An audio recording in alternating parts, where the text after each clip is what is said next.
298 ना।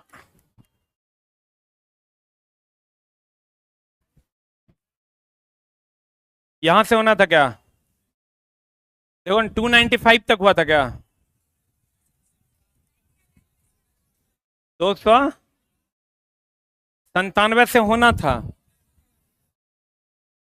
अच्छा 98 से होना था, यही ना?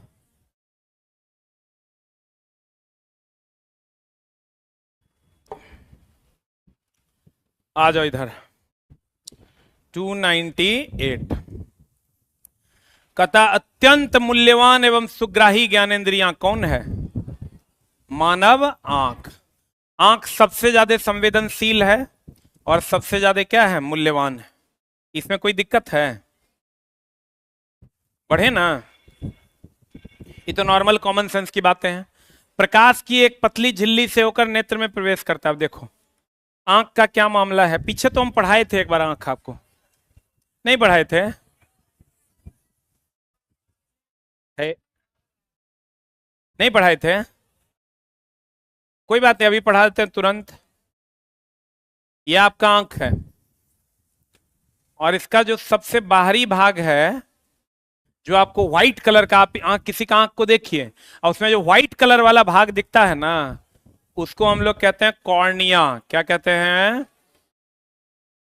कॉर्निया कहते हैं। और इसी को हम लोग त्वच मंडल भी कहते हैं। इसका रंग सफेद होता है। आप किसी की आंख में देखिए, आप सफेद रंग का जो चीज आपको दिखाई दे रहा है वो क्या है? कॉर्निया। नेत्रदान में इसी का उपयोग करते हैं। किसका? कॉर्निया का। और नेत्र में एक, कॉर्निया के जस्ट पीछे एक होता है आइरिस, जिसको परितारिका कहते हैं। अब किसी के आंख में आप देखिए, तो आंख में आप देखिएगा तो ये वाला भाग जो दिखेगा, ये व्हाइट वाला है, ये कॉर्निया है। ये जो बीच में ऐसा भाग दिखता है, ये कॉर्निया है, ये आइरिस है। बोलन रे, किसी का देखना काला दिखता है, किसी का भूरा दिखता है, किसी का नीला दिखता है, बोलबे नहीं करेगा। और इसमें एक छोटा सा छेद होता है जिसको पुतली कहते हैं। ये जो दिख रहा है कॉर्निया है व्हाइट वाला, इसके बीच में ये बड़ा वाला जो दिख रहा है वो आइरिस है। आंख का रंग इसी पर निर्भर करता है। किसी का ये भूरा होता है तो कहते हैं भूरे आंख वाला। ये जो बीच वाला है सबका काला होता है, इसको पुपिल या पुतली कहते हैं। तो ये जो ये बड़ा वाला जो आपको दिख रहा है काला वाला, इसको क्या कहते हैं? आइरिस। आइरिस में एक छोटा सा छेद होता है जो एकदम काला ही होता है, वो ये छेद है, इसको हम लोग कहते हैं पुपिल या पुतली। पुपिल या क्या कहते हैं? पुतली कहते हैं। बोलो हाँ। पुपिल या क्या कहते हैं? पुतली कहते हैं। अब ध्यान दीजिएगा, 15-20 मिनट अभी जस्ट, हम तो बैठिए ना तब तक ऊपर ऑफिस में, हम बुलाते हैं। दिलीप जी आए हुए हैं, ध्यान से देखना। सबसे बाहरी भाग को क्या कहते हैं? कॉर्निया। और कॉर्निया के जस्ट पीछे आंख का जो रंगीन भाग होता है, उसको हम कहते हैं आइरिस या परितारिका, जो आपको काला वाला दिखता है। और काला वाला में आप एक दूसरे की आंखों में देखिएगा, एक छोटा सा छेद आपको दिखाई देगा, बूंदा टाइप का, वो कौन है? पुतली। अब इसका इसका रंग काला, नीला और क्या होता है? भूरा। और इसका रंग जो होता है केवल और केवल क्या होता है? काला। किसका रंग? क्योंकि यह सभी प्रकाश को अवशोषित करता है, इसलिए इसका रंग काला। और इसका रंग काला, नीला, भूरा। आंख का रंग इसी पर निर्भर करता है। भूरे आंख वाली, भूरे आंख वाला जो बोलते हैं, काला आंख वाला, काली आंख वाली, वो इसी के रंग पर निर्भर करता है। क्लियर है? इस सबसे पीछे का जो भाग है, इसको हम लोग कहते हैं दृष्टि पटल, अर्थात रेटिना। रेटिना क्या कहते हैं इसको? रेटिना बोले तो दृष्टि पटल, जिस पर प्रतिबिंब बनता है, इसको फोटोग्राफिक फिल्म भी कहते हैं। इस पे जो प्रतिबिंब बनता है वो बनता है वास्तविक, उल्टा और वस्तु से छोटा। मस्तिष्क की समंजन क्षमता, एडजस्टिंग पावर के कारण हम लोग उल्टा को सीधा देख पाते हैं। बोलो हाँ। अब ये आंख में एक होता है लेंस। कौन लेंस है ये? उत्तल लेंस, कौन लेंस है? उत्तल लेंस में सबसे अधिक कहेगा कौन सा चीज रहता है? प्रोटीन। क्या रहता है? प्रोटीन रहता है। इस पे दो, ये जो है ये इसको कहते हैं सिलियरी मसल्स। क्या कहते हैं? इसको कहते हैं दोस्त मेरे सिलियरी मसल्स। पक्षमाभ पेशी, पक्षमाभ पेशी जो लेंस की फोकस दूरी को एडजस्ट करता है। ऐसे से हम लोग करते हैं ना, इसी से करते हैं। ये फोकस को समायोजित करता है। लेंस की फोकस दूरी को एडजस्ट करने का काम कौन करता है? Ciliary muscles. क्लियर है? अरे बोलो। अब दोस्त मेरे ये रेटिना दृष्टिपटल है, वास्तविक उल्टा और छोटा, या यूं कहें कि ये लेंस जो है कैसा प्रतिबिंब बनाता है? वास्तविक उल्टा और छोटा। इसमें दो प्रकार की कोशिका होती है, एक क्षण कोशिका और एक शंकु कोशिका। क्षण कोशिका प्रकाश की तीव्रता के लिए, प्रकाश की तीव्रता के लिए उत्तरदायी है, और शंकु कोशिका प्रकाश के रंग के लिए। इसी में गड़बड़ी हो जाता है तो कलर ब्लाइंडनेस हो जाता है। रे अब दोस्त मेरे यहां पर दो स्पॉट होता है, एक होता है येलो स्पॉट। कौन स्पॉट? एक होता है येलो स्पॉट। येलो स्पॉट बोले तो पित्त बिंदु। इस पर प्रतिबिंब सबसे अधिक स्पष्ट दिखाई देता है। एक होता है ब्लाइंड स्पॉट।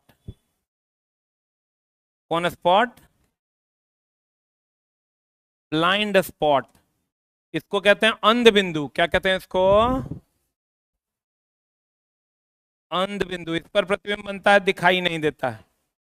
अंध बिंदु पर प्रतिबिंब बनेगा, दिखाई नहीं देता है। अंध बिंदु। कौन बिंदु कहते हैं इसको? अंध बिंदु कहते हैं। इस पर प्रतिबिंब दिखाई नहीं देता है। अंध बिंदु पर प्रतिबिंब दिखाई नहीं देता। अब ध्यान से देखो, सबसे बाहरी भाग को क्या कहते हैं? कॉर्निया। इसका उपयोग नेत्रदान में करते हैं। और कॉर्निया के जस्ट पीछे वाला भाग को क्या कहते हैं? आइरिस। इसका रंग कैसा होता है? आंख का रंग इसी पर निर्भर करता है। इस आइरिस में एक छोटा सा छेद होता है जिसको क्या कहते हैं? पुपिल। इसका रंग कैसा होता है? काला। लेंस कौन सा होता है? उत्तल। लेंस में सबसे अधिक कौन होता है? प्रोटीन। लेंस की फोकस दूरी को एडजस्ट कौन करता है? पक्षमाभ पेशी। रेटिना पर किसी वस्तु का प्रतिबिंब कैसा बनता है? वास्तविक, उल्टा और छोटा। रेटिना में कितने प्रकार की कोशिका? दो, क्षण और शंकु। क्षण कोशिका प्रकाश की तीव्रता के लिए, शंकु कोशिका प्रकाश के रंग के लिए। सही है। और रेटिना पर एक बिंदु होता है येलो स्पॉट, जिस पर प्रतिबिंब बनने से दिखाई नहीं देता। अब ब्लाइंड स्पॉट रेटिना पर होता है, इस पर प्रतिबिंब इस पर सबसे अधिक स्पष्ट दिखाई देता है। अंध बिंदु पर प्रतिबिंब बनने से दिखाई नहीं देता। क्लियर है? आपको कह देगा, बताइए नेत्रदान में किसका उपयोग करते हैं? नेत्रदान में इसी का ना। आंख का रंग किस पर निर्भर करता है? आइरिस पर ना। सबसे कहां प्रतिबिंब नहीं दिखाई देता है? प्रतिबिंब नहीं दिखता। सबसे स्पष्ट प्रतिबिंब कहां दिखता? सबसे स्पष्ट प्रतिबिंब दिखता,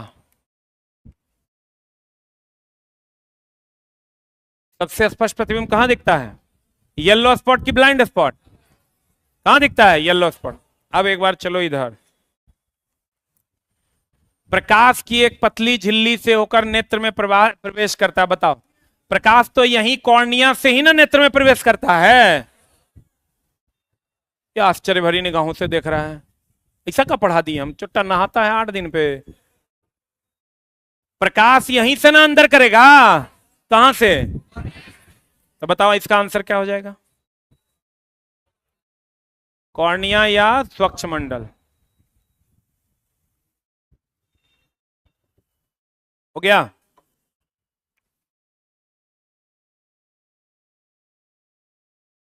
बाद में लिखना, बोर्ड पे छोड़ देंगे, लिख लेना।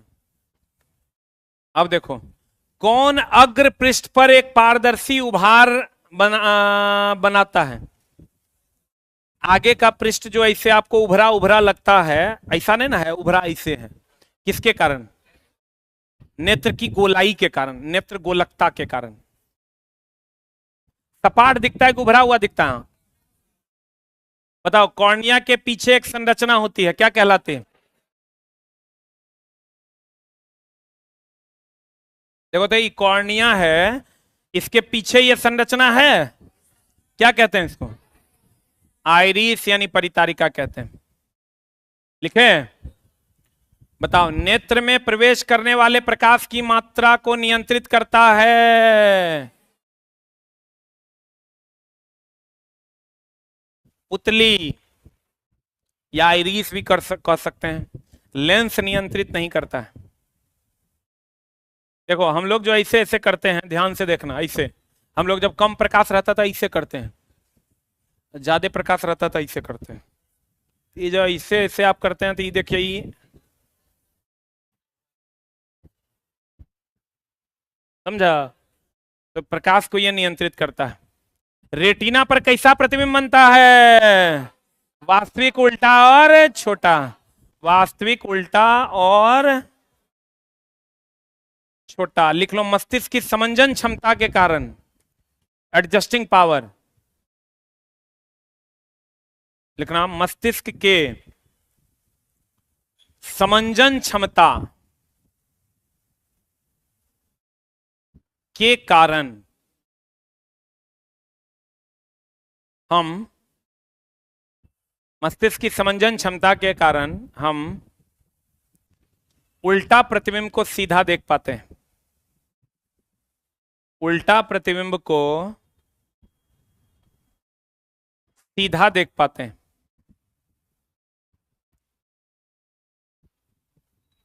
उल्टा प्रतिबिंब को क्या देख पाते हैं? उल्टा प्रतिबिंब को सीधा देख पाते हैं। बताओ, अभिनेत्र लेंस की फोकस दूरी, अब देखो ध्यान से समझना, हम बताए भी थे आंख का लेंस जब पढ़ा रहे थे। सामान्य लेंस होता है ऐसा, ये फोकस है। उसके बाद है, सामान्य लेंस के बाद अब लेंस जब पतला होगा, याद दे देता है, शिथिल होगा। एनसीईआरटी में दिया है शिथिल होता है। बताओ, फोकस दूरी बढ़ता है कि घटता है? फोकस दूरी क्या होता है? बढ़ता है। और जब नीचे ही कर लो ना, नहीं ऊपर में और भी बहुत सारे लोग बैठे हैं, नीचे ही कर लो। हाँ, लेंस अगर मोटा है,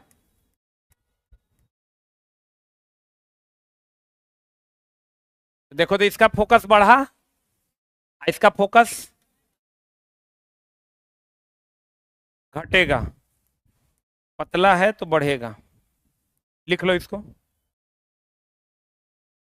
इसी से आंख में गड़बड़ी हो जाता है, रेटिना के पहले या बाद प्रतिबिंब बनने लगता है।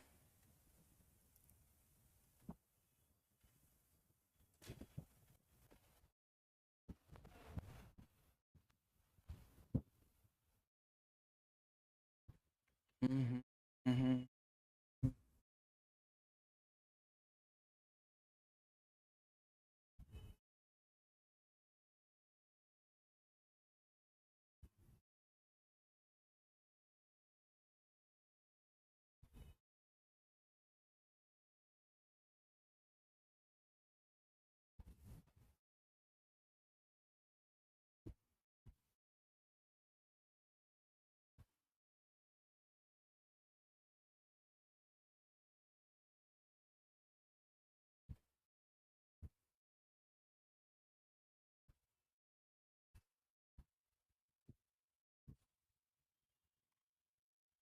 हो गया? स्टेट वाला देखो, अभी तक नोटिफिकेशन नहीं दिया है, और दे दिया कि 8 तारीख से फॉर्म भरा जाएगा, तो चाहे आंदोलन हो जाएगा, हड़बड़ा के दे दिया। हो गया? अरे बाबू, हम जैसा फिगर बनाए वैसा फिगर बनाओ ना। ए रे, हम इसने फिगर बनाए हैं। लेंस ना प्रकाश को मोड़ेगा, बाहर जाएगा, इसे मोड़ देते। हो गया? अरे हुआ? अब पढ़िए तो आप अपना लाइन। अभिनेत्र लेंस यानी नेत्र लेंस की फोकस दूरी कब घट जाती है? जब मोटा होगा कि पतला? आंसर मारिए। लेंस के मोटा होने पर, लेंस के क्या होने पर? मोटा होने पर। बताओ, अभिनेत्र लेंस किस पदार्थ का बना होता है? प्रोटीन का। नेत्र लेंस किसका बना होता है? प्रोटीन का। बढ़े? स्पष्ट देखने के लिए पूछा था ना तुमको? नहीं पूछा था? स्पष्ट देखने के लिए मानव नेत्र की न्यूनतम दूरी या 0.25 मीटर। अच्छा एक बात बताइए, आप एक आंख से कितना देख सकते हैं? बताए थे हम आपको। एक आंख आप बंद कर लीजिए तो आप 150 डिग्री देख पाइएगा यहां तक। यहां से यहां 180 ना। अरे भाई मेरे, ये पूरा 180 ना। एक आंख बंद कीजिएगा यहीं तक दिखेगा 150, दोनों आंख खोलिएगा यहां तक दिखेगा 180। लिख लो, एक आंख से 150 डिग्री देख सकते हैं और दोनों आंख से 180 डिग्री देख सकते हैं। दोनों आंख से, लिखो, 180 डिग्री देख सकते हैं। दोनों आंख से कितना देख सकते हैं? 180। एक आंख से कितना? 150 देख सकते हैं। सही है ना? आंख देख कहां तक सकता है? अनंत तक। कहां तक? न्यूनतम कहां तक देखेगा? 25 सेंटीमीटर। प्रकाश के अवयवी वर्णों बताओ। प्रकाश जो इस 7 रंगों में टूटता है, इस 7 रंगों में टूट जाता है प्रकाश, ही पता है ना? प्रकाश का 7 रंगों में टूटना, 3 3 6 1 7, ये क्या है? वर्ण का मतलब होता है रंग, विक्षेपण का मतलब होता है अलग होना। ये जब श्वेत प्रकाश, ये है प्रिज्म, क्या है ये? श्वेत प्रकाश। श्वेत प्रकाश जब प्रिज्म से होकर गुजरता है तो वो नाल में टूट जाता है। नीचे से ऊपर जाओगे तो तरंग दैर्ध्य बढ़ेगा कि घटेगा?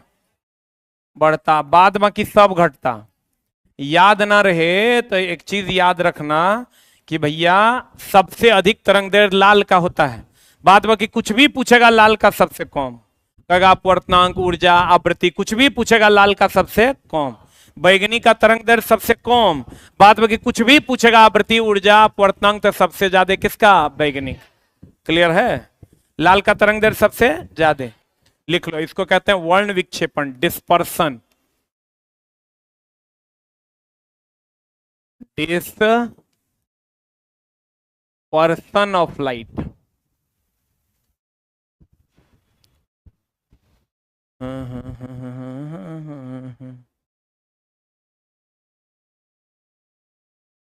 हो गया? पढ़े?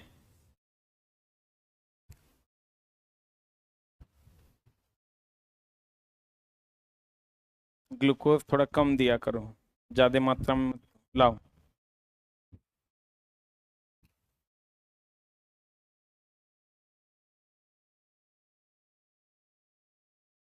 हो गया? अरे हुआ?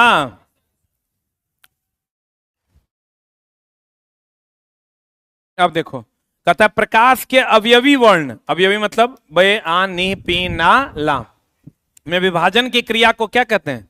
विक्षेपण, या इंग्लिश में इसको क्या कहते हैं? Dispersion of light. बढ़े? अरे बढ़े? बताओ एक बात बताओ, सूर्य का 2 मिनट पहले और 2 मिनट बाद तक दिखाई देना अपवर्तन है? बोलो। और सूर्य दोपहर के समय कैसा दिखाई देता? श्वेत। कैसा? किसके कारण? प्रकीर्णन के कारण। क्योंकि सारा प्रकीर्णन पढ़ाए ना आपको? नहीं पढ़ाए? धूलकणों में प्रकाश का क्षय हो जाना क्या कहलाता है? प्रकीर्णन। तो दोपहर के समय सूर्य श्वेत दिखाई देता है, किसके कारण? प्रकीर्णन के कारण। आप सुबह और शाम के समय कैसा दिखाई देता? लाल। प्रकीर्णन के कारण। लेकिन 2 मिनट पहले और 2 मिनट बाद तक सूर्य का दिखाई देना, सूर्योदय से 2 मिनट पहले और सूर्यास्त के 2 मिनट बाद तक दिखाई देना क्या है? अपवर्तन। देखो एक में कंफ्यूज नहीं होना। सूर्य में अगर पूछेगा बड़ा दिखता है या बड़ा प्रतीत होता है, किसके कारण? अरे किसके कारण? अपवर्तन। आज सुबह शाम लाल, आज दोपहर में सफेद, किसके कारण? अरे किसके कारण? प्रकीर्णन के कारण। सूर्योदय से बाद, सूर्योदय के 2 मिनट पहले, सूर्यास्त के 2 मिनट बाद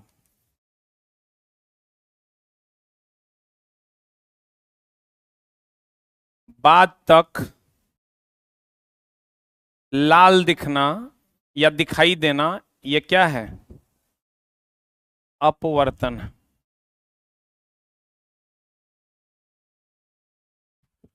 खाली सूर्य लाल और सफेद दिखता है प्रकीर्णन के कारण, बाकी सूर्य का सभी घटना अपवर्तन है।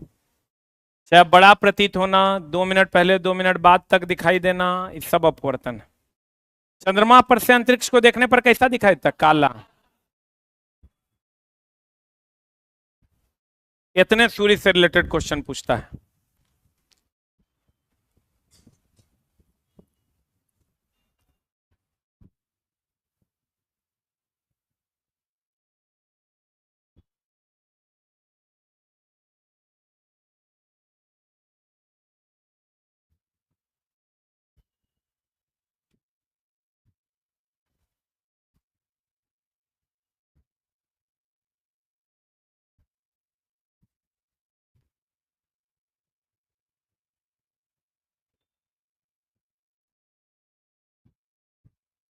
हो गया?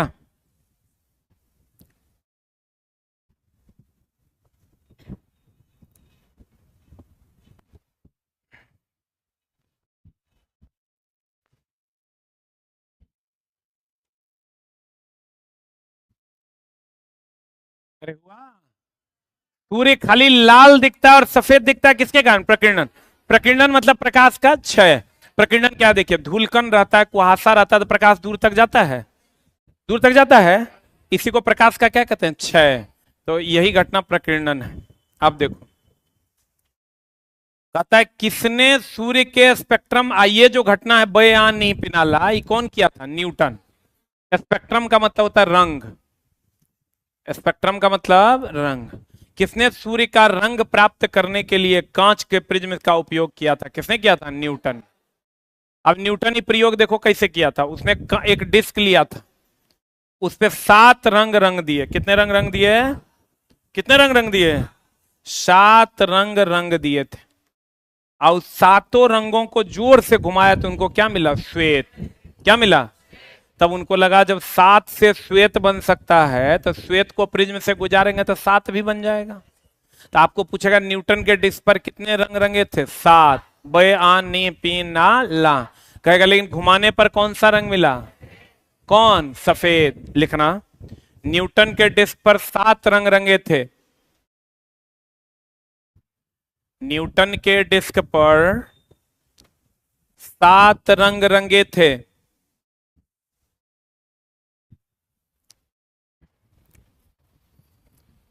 लेकिन घुमाने पर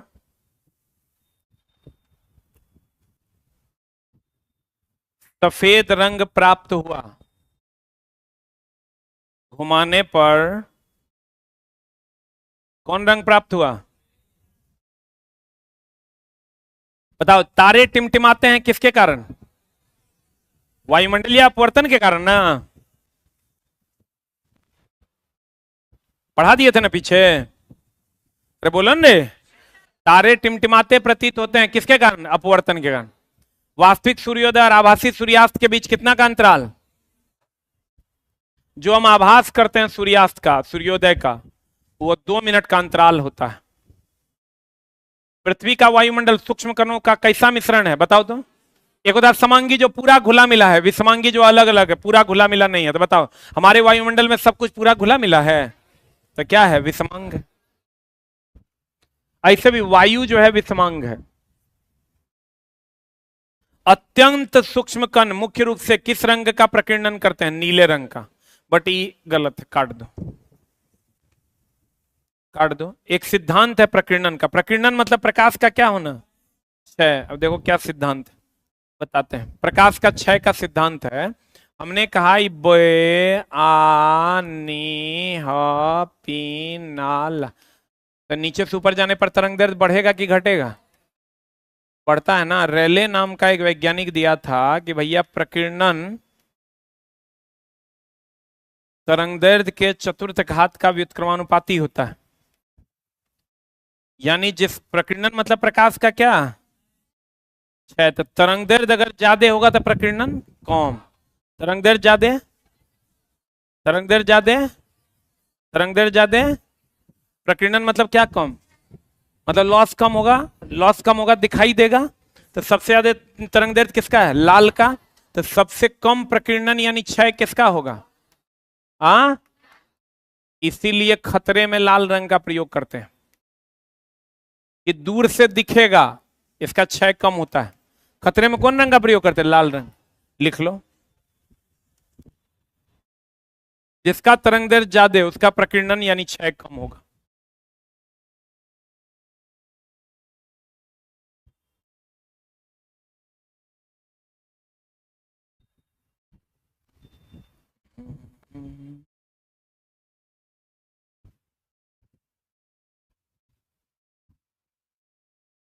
सबसे कम प्रकीर्णन किसका होगा? लाल का। सूर्य का लाल रंग लाल दिखता है किसके कारण? प्रकीर्णन के कारण। सूर्य के पास है सातों रंग, सबका क्षय हो जाता है।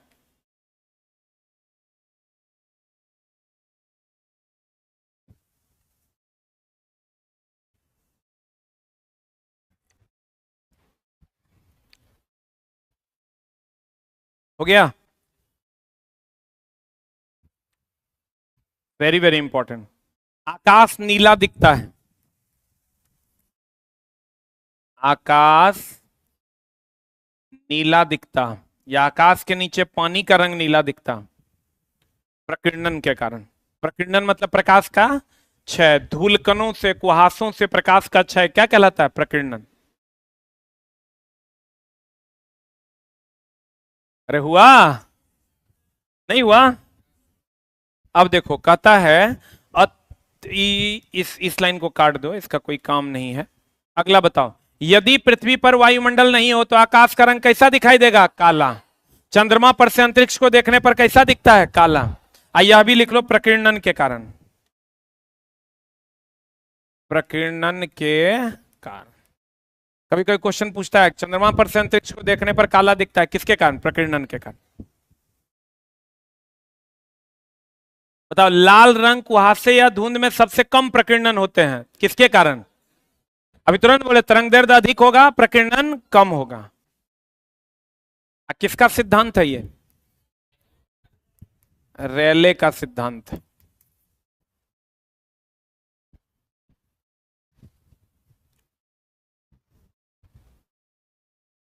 सूर्य श्वेत कब प्रतीत होता है? दोपहर के समय ना।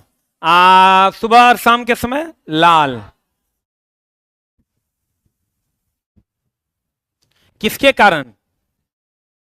प्रकीर्णन के कारण। कोई भी खास रंग का दिखेगा किसके कारण? प्रकीर्णन का।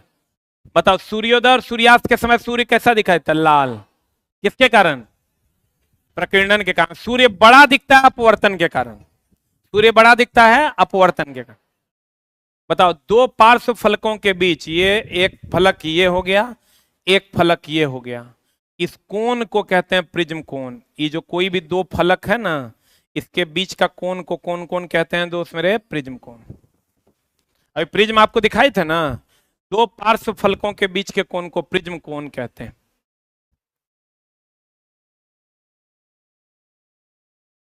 मानव नेत्र किसके समान कार्य करता है? कैमरा के समान। कैसा प्रतिबिंब बनता है? वास्तविक, उल्टा और वस्तु से छोटा। बताओ परावर्तन किसे कहते हैं? प्रकाश उसी में वापस लौट जाए कि दूसरे माध्यम में जाए? उसी माध्यम में ना। प्रकाश किसी सतह से वापस आना क्या कहलाता है? परावर्तन। एक माध्यम से दूसरे माध्यम में अपवर्तन।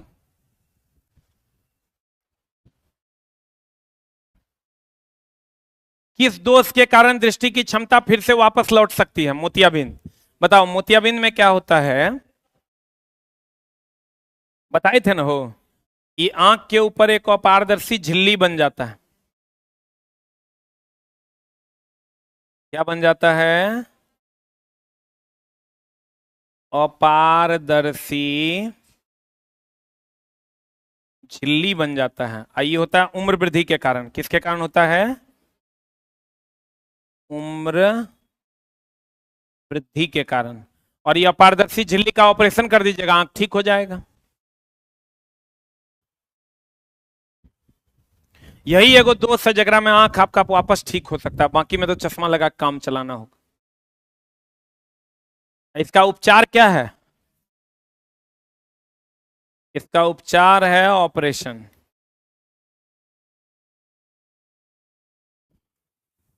इसको इंग्लिश में कहते हैं कैटरैक्ट। कभी कभी इंग्लिश से दे देता है। इंग्लिश में क्या कहते हैं इसको? कैटरैक्ट। पढ़े? क्यों होता है? उम्र वृद्धि के कारण। बताओ मोतियाबिंद किस कारण होता है? ये है उम्र वृद्धि के कारण।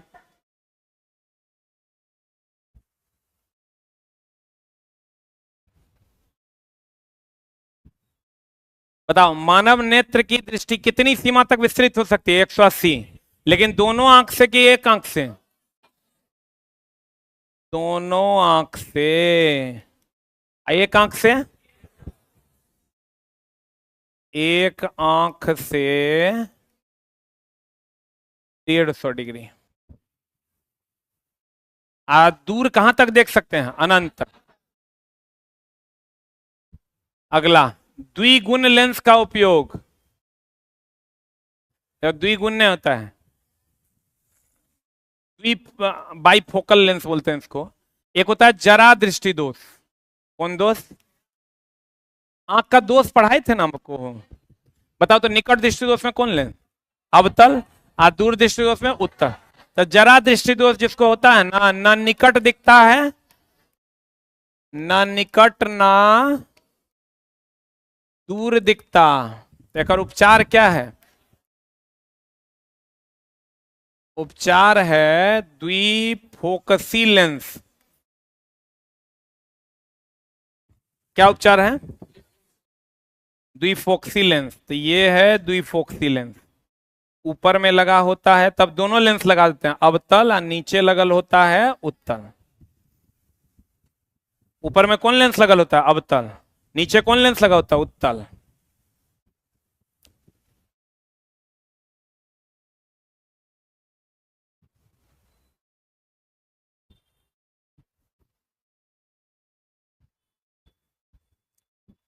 ये बुढ़वा सबको होता है, देखिएगा दो लेंस लगल रहता है आंख में।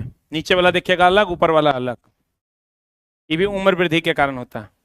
इसको इंग्लिश में कहते हैं प्रिस्बायोपिया।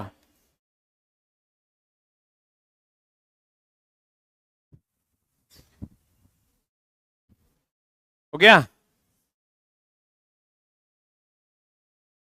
अरे हुआ?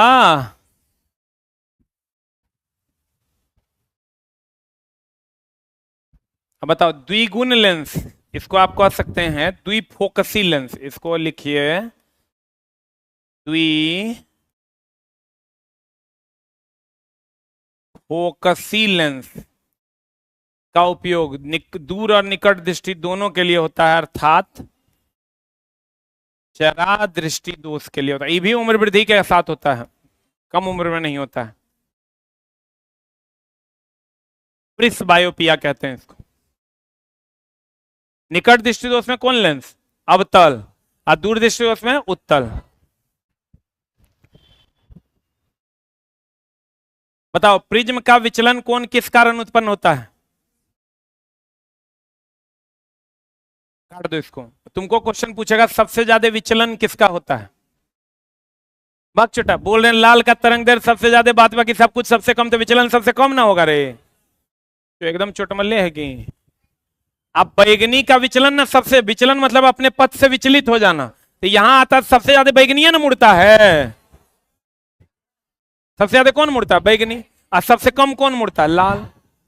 नहीं समझ में आया? पूछता है सबसे ज्यादा विचलन मतलब डेविएट होना, मतलब अपने पथ से मुड़ जाना, कौन मुड़ता है? बैगनी। और सबसे कम कौन मुड़ता है? लाल। पीछे लिखा दिए हम, इस पॉइंट को काट दो। कौन सा रंग सबसे ज्यादा विक्षेपित होता है? अभी तुरंत बताए थे, विक्षेपित मतलब डेविएशन। किसका होता है रे?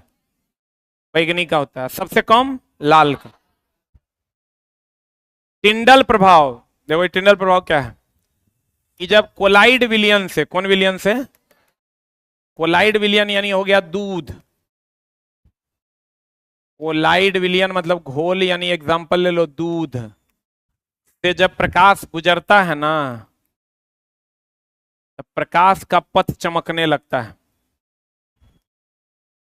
टिंडल प्रभाव का खोज जॉन टिंडल ने किया था। टिंडल प्रभाव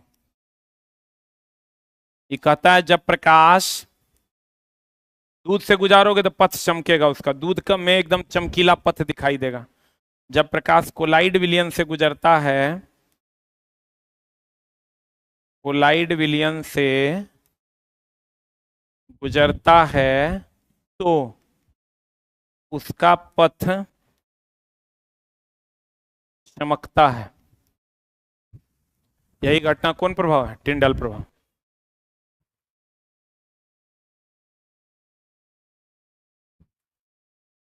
कोलाइड विलियन के अंतर्गत आ गया दूध।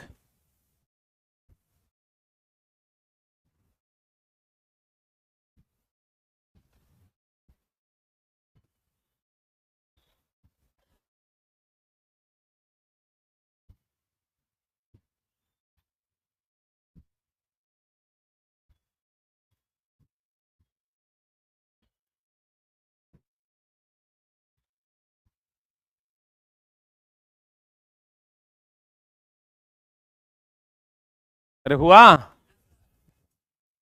अब पढ़िए तो एक बार। टिंडल प्रभाव किस पर आधारित है? प्रकीर्णन मतलब क्षय। पूछता है, कहेगा किस विलियन से संबंधित है? कौन विलियन से? कोलाइडी विलियन से। पढ़ें?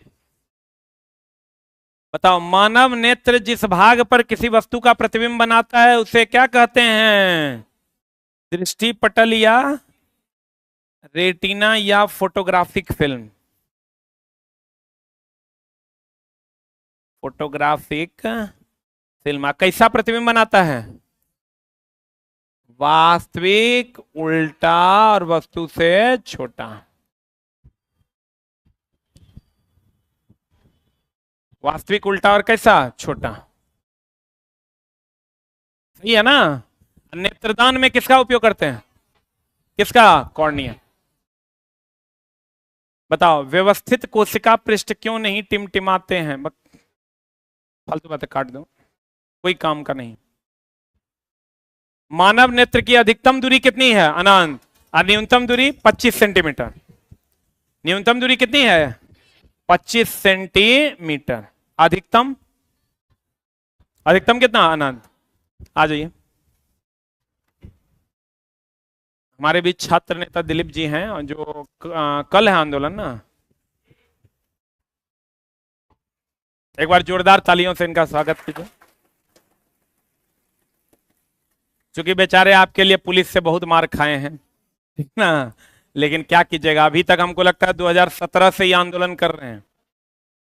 तब से ही 2017 बीपीएससी का आंदोलन, और तब से अभी तक आंदोलन किए जा रहे हैं, ठीक ना। हमको नहीं लगता ऐसा कोई अंग बचा है जिनसे गिर के चोट लगा, कभी पुलिस ने मारा, कभी कुछ, लेकिन फिर भी ये आदमी निर्भीकता से लड़ता रहा आपके लिए। तो चलिए इन्हीं को हम देते हैं माइक, और क्या कहना चाहते हैं 9 तारीख के आंदोलन को लेकर के। हाथ में रख लेते हैं।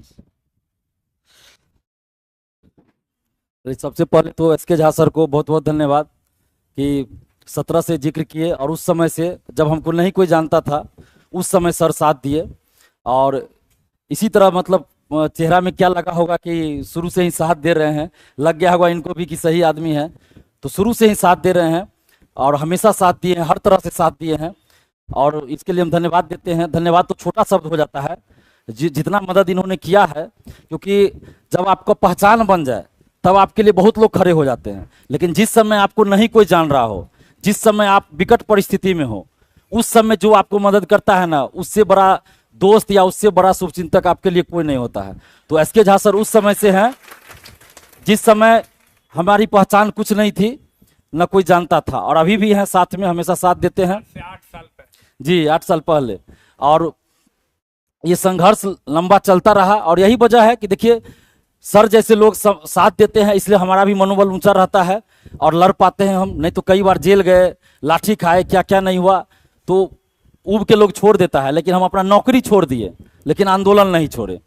छात्र हित में आंदोलन करते रहे और इसलिए करते रहे क्योंकि जब हम भी एग्जाम देते थे तो हम इस बात को झेले हैं कि क्या कष्ट होता है एक अभ्यर्थी के रूप में। 5 साल पे वैकेंसी आती थी बीपीएससी सिविल सेवा की, एक वैकेंसी आई, एग्जाम कब होगा कोई ठिकाना नहीं, रिजल्ट कब आएगा कोई 5 साल लगता था, फिर 5 साल के बाद दूसरी वैकेंसी, सिविल सेवा की मैं बात कर रहा हूं। और 2 एग्जाम अगर आप दे दिए तो आपकी उम्र समाप्त। 10 साल में तो उम्र बचेगा किसी का? नहीं बचेगा। और उसमें भी एक से एक खेला होता था। फिर हम लोग लड़ना शुरू किए। उसके बाद 2018 से हर साल बीपीएससी की परीक्षा होती है सिविल सेवा की, और बहुत सारा सुधार हुआ है बीपीएससी में। आप देखिएगा, आप टीचर बहाली से संबंधित है आप लोग ना, आपको ओएमआर सीट का, ये ओएमआर सीट अपलोड होता है, आंसर की जारी होता है, और वो भी फाइनल आंसर की रिजल्ट से पहले जारी होता है ना। पहले क्या था, फाइनल आंसर की रिजल्ट के बाद जारी होता था और उसमें 10-12 क्वेश्चन का आंसर गलत है, आप उसके बाद कुछ नहीं कर पाइएगा। हम लोग उसका झेले हुए हैं।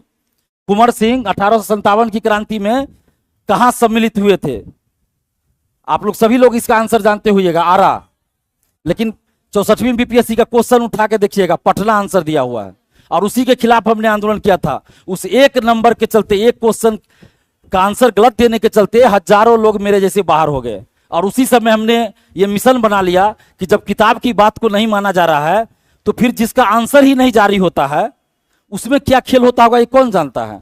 यहां तो आंसर जारी हुआ तब ये खेल हो रहा है, और दरोगा सिपाही बीएसएससी में तो आंसर ही जारी नहीं होता। इसलिए हम ये आंदोलन शुरू किए, चलता रहा, बहुत सुधार अभी हुआ है, अभी और भी करवाना बाकी है। जैसे पेपर लीक, हमने मुख्यमंत्री जी को ही क्वेश्चन भेज दिया था 67वीं का, तो परीक्षा भी रद्द हुई। और उसके बाद ये अच्छी बात है कि मुख्यमंत्री जी और बिहार सरकार एक एक चीज पे ध्यान दे रही है, और जब भी हम कोई मुद्दा उठाते हैं तो सरकार की नजर होती है और सरकार उस पर संज्ञान लेती है। और मुख्यमंत्री नीतीश कुमार जी छात्र आंदोलन से ही उभरे हुए हैं, और नीतीश कुमार जी की एक खासियत है कि जब सही तरीका से आप आंदोलन कीजिएगा लोकतांत्रिक ढंग से और उन तक बात पहुंचती है तो वो युवाओं के हित में फैसला लेते हैं। जैसे डोमिसाइल पे लिया गया, अभी आप देखिए महिला आरक्षण जो बिहार से बाहर की महिलाओं को मिल रहा था, आंदोलन के बाद ही क्या हुआ, अब सिर्फ बिहार की लड़कियों को मिलेगा। एसटीटी वालों ने आंदोलन किया तो एसटीटी पे भी फैसला नीतीश कुमार जी ने लिया। तो इसलिए मैंने कहा सही से आंदोलन करना है, लोकतांत्रिक ढंग से आंदोलन करना है, शांतिपूर्वक आंदोलन करना है। तो 9 सितंबर यानी कि कल जो है, कल हम लोग आंदोलन कर रहे हैं। 1,20,000 सीटों पर जो TRE-4 की वैकेंसी की घोषणा की गई थी कुछ समय पहले सरकार के द्वारा ही, तो उतने सीटों पे वैकेंसी निकाली जाए, जल्द वैकेंसी निकाली जाए, क्योंकि 15 सितंबर के बाद हो सकता है कभी भी आचार संहिता लग जाए, तो इसलिए उससे पहले वैकेंसी निकाल दिया जाए, क्योंकि आचार संहिता के बाद विज्ञापन जारी नहीं हो सकता। तो इसलिए हम लोग ये चाहते हैं कि आप उससे पहले वैकेंसी निकाल दीजिए। एसटीटी का भी अनाउंसमेंट हो ही चुका है, तो अब तो कोई बाधा नहीं है, तो आप निकालिए 1,20,000 सीट पर, क्योंकि सरकार ने यह वादा किया।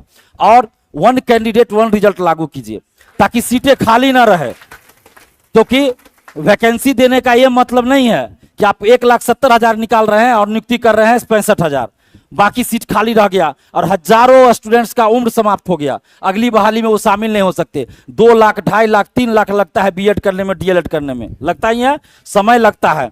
उसके बाद आप सीटेट पास कीजिए या ऊपर के क्लास के लिए आप एसटीटी पास कीजिए, और उसके बाद आप पता चला एग्जाम दे दिए, कट ऑफ के बराबर मार्क्स है, उसके बाद आपको नौकरी नहीं मिली, उस समय कितना बुरा आप लोग को लगता होगा। तो इसलिए 1 कैंडिडेट 1 रिजल्ट लागू हो ताकि सीट खाली ना रहे, और रिजल्ट से पहले सर्टिफिकेट की जांच होनी चाहिए। क्योंकि आप देखिए, जब सर्टिफिकेट की जांच ही नहीं होगी, सर्टिफिकेट की जांच नहीं होगी तो कैसे पता चलेगा कि कौन सही है, और रिजल्ट के बाद आप सर्टिफिकेट की जांच करते हैं, उसमें किसी के पास सर्टिफिकेट नहीं है, कोई सीटेट पास नहीं, कोई एसटीईटी पास नहीं, उसको बाहर करते हैं और सीट खाली रह जाता है। तो ऐसा क्यों? पहले आप जांच कर लीजिए ना, काउंसलिंग के लिए आप पहले जारी कीजिए लिस्ट, और काउंसलिंग के लिए जब लिस्ट जैसे बीएसएससी से होता है ना, प्रथम इंटर स्तरीय का हुआ, सचिवालय सहायक का हुआ, काउंसलिंग का लिस्ट जारी होता है, उसमें क्या है, सीट से ज्यादा लोगों का लिस्ट जारी होता है, उसमें जो फर्जी या डॉक्यूमेंट्स की कमी वाले हैं उसको बाहर किया गया, अगर जितना वैकेंसी है उतना नहीं पूरा हुआ, सेकंड लिस्ट जारी होता है काउंसलिंग का। तो इसी तरह आप करवाइए ताकि सीट खाली ना रहे और फर्जीवाड़ा ना हो। और एक बात और हम बताएंगे कि बिहार से बाहर के बहुत सारे लोग ऐसा किए, हम बिहार से बाहर का विरोधी नहीं है लेकिन फर्जीवाड़ा का विरोधी है। तो उससे पहले हम बता दें, मेरे दरभंगा जिला में ही, गृह जिला में बहुत सारे फर्जी डॉक्यूमेंट्स बनाकर, दिव्यांगता का सर्टिफिकेट बनाकर नौकरी में चले गए टीआरई 1, 2, 3 में। और बिहार से बाहर के भी बहुत सारे लोग दिव्यांग फर्जी सर्टिफिकेट बनाकर और फर्जी आवासीय बनाकर यहाँ का आरक्षण का लाभ ले लिए। और जो चीज हम सार्वजनिक रूप से बोल रहे हैं तो इतनी हिम्मत रखते हैं कि हम सही बोल रहे हैं तब बोल रहे हैं, नहीं तो सरकार तो तुरंत हमको पकड़ के ले जाएगी, सबूत दीजिए। और बीपीएससी ने हमसे आर्थिक साइबर थाना में भेजा भी था, हमने साइबर थाना वालों को पूरा सबूत दिया कि इस आधार पे हम बोल रहे हैं। उसके बाद आप देखिए कई लोगों को बाहर करने की बात आई है ना, यूपी का इतना शिक्षक पकड़ाए, आप लोग अखबार में देखे होइएगा, पिछले साल अगस्त में ही यह मुद्दा हम उठाए थे और उसके बाद बहुत जगह जांच हुआ, लेकिन बहुत जगह जांच के नाम पे क्या होता है आप लोग भी जानते हैं। तो हमारी ये भी मांग है कि फर्जीवाड़ा न हो, और महिला आरक्षण जो 35% अब बिहार से बाहर की लड़कियों को नहीं मिलेगा, तो इसके चलते बाहर के पुरुष तो पहले कर ही रहे थे, अब महिला भी बाहर की फर्जी आवासीय यहाँ के बनाकर और टीआरई 4 में आरक्षण का लाभ लेना चाहती है। तो इसलिए आप लोग को भी आंदोलन में आना चाहिए, क्योंकि 1 अगस्त को जो आंदोलन हुआ उसमें लड़कियों की संख्या कम थी, 5 जून को हुआ लड़कियों की संख्या बहुत थी, 2 जुलाई को थी, 25 जुलाई को हम दरभंगा में किए, 25 जुलाई को अभी तक के इतिहास में सबसे ज्यादा संख्या लड़कियों की थी। और दरभंगा में मतलब सिर्फ दरभंगा की 850 लड़की थी सिर्फ, और लड़का कम था। अब उसी के चलते मुख्यमंत्री जी को संज्ञान लेना पड़ा, क्योंकि अभी आप देखिए केंद्र सरकार हो या बिहार सरकार, महिला वोट पे ज्यादा फोकस हो रहा है। तो आप लोग को आंदोलन में भी आगे रहना पड़ेगा, दिखाना पड़ेगा पावर, नहीं दिखाइएगा नुकसान आपको होगा, क्योंकि वैकेंसी नहीं आएगी, और वैकेंसी आई तो 26,000, तो क्या फायदा है जब 1,70,000 तो ज्वाइनिंग 65,000 और 27,000 आएगा, 26,000 तो कितना होगा, 7,000, 8,000, 10,000। तो उससे और उसमें भी बहुत सारा खेल है, तो वो नहीं होना चाहिए। इसलिए आप लोग आंदोलन में आइए, और हमारे आंदोलन में कहीं से भी हिंसा की बात नहीं, एकदम शालीनता पूर्वक अपनी बातों को सरकार के सामने मीडिया के माध्यम से रखना है, यही करना है।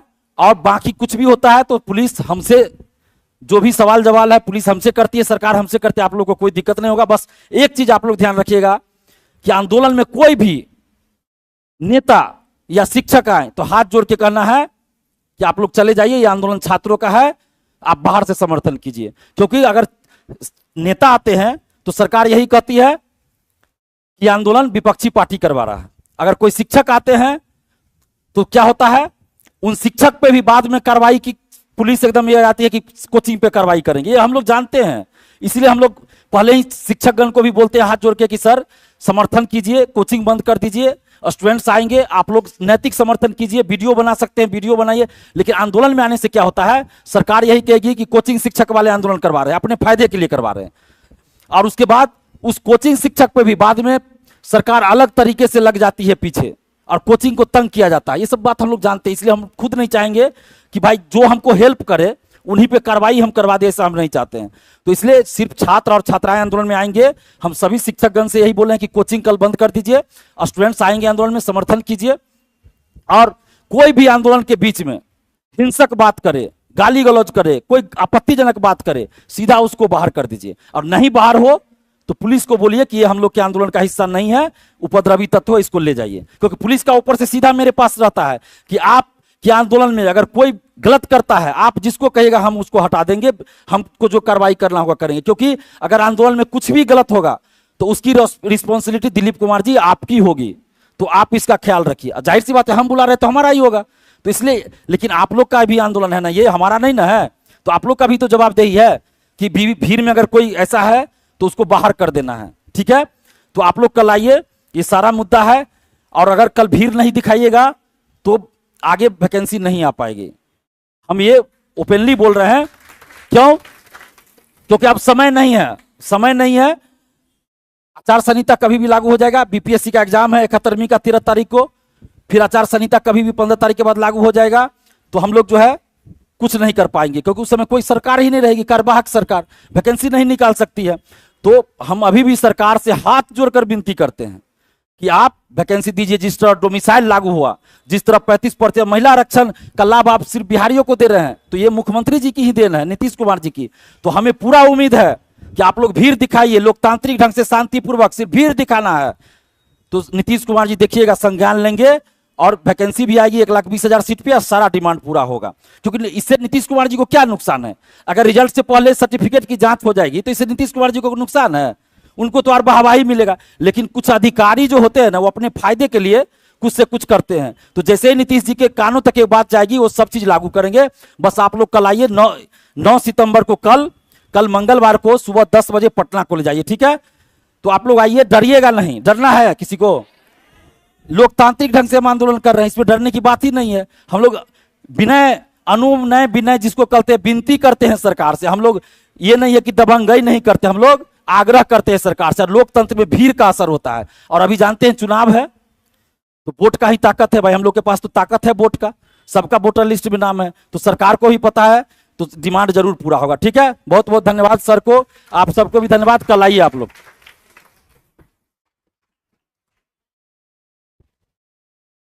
और कल की क्लास बंद रहेगी, ये वाली, सिर्फ ये वाली रात वाली क्लास चलेगी, ठीक ना? बहुत बहुत धन्यवाद।